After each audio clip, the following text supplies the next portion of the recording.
2 კილოგრამამდე მუნიციპალური ნარჩენებით გარემოს დანაგვიანება, შემთხვევა 80 ლარით დაჯარიმდება. დიდი მოცულობის ნარჩენებით გარემოს დაბინძურება, ჯარიმა ფიზიკური პირებისათვის 500, იურიდიული პირებისათვის კი 1500 ლარი იქნება. საკანონმდებლო ცვლილებების მიხედვით გარემოს დაბინძურებაზე ჯარიმის მაქსიმალური რაოდენობა 5000 ლარით განისაზღვრება. გარემოსა და ბუნებრივი რესურსების დაცვის სამინისტროში აცხადებენ, რომ კანონი ევროკავშირის რეკომენდაციებს სრულად შეესაბამება.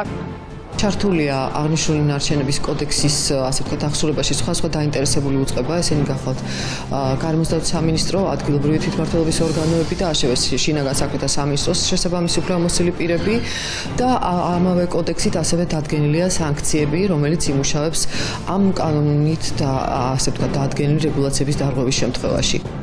თბილ სერვის ჯგუფში აცხადებენ, რომ გამკაცრებული სანქციების პირობებში დედაქალაქს იანვრიდან მინიმუმ 3500 ნაგვის კონტეინერი დაემატება. სახელმწიფომ ამისათვის თანხები უკვე გამოჰყო. იმ ადგილებში, საჯარო ადგილებში, სადაც არ არის კონტეინერები, ვთქვათ, არიან მეწარმე იურიდიული პირები ან ფიზიკური პირები, შეუძლიათ მოგმართონ განცხადებით და მოითხოვონ შესაბამისი კონტეინერის განთავსება. აღნიშნულთან დაკავშირებით ჩვენთან განიხილება, ჩვენი წარმომადგენლები ადგილზე მივლენ, შეაფასებენ მდგომარეობას, იმიტომ რომ კონტეინერის განთავსება ყველგან ფიზიკურად შეუძლებელია. გვაქვს, ესე ვთქვათ, ცოტა ვიწრო ქუჩები დედაქალაქში, არის მოძრაობა ინტენსიური და ყველაფერთან შესაბამისობაში უნდა მოვიდეს ნარჩენების კონტეინერის განთავსებაც. მოსახლეობა გარემოს დაბინძურებაზე გამკაცრებულ სანქციებს დადებითად ხვდება. ძალიან მისაღებია და უნდა იყოს ჯარიმა ნამდვილად და ნაგავი არ უნდა დაყარო. უნდა გამკაცრდეს კანონი. ნაგვის დაყრაზე საერთოდ.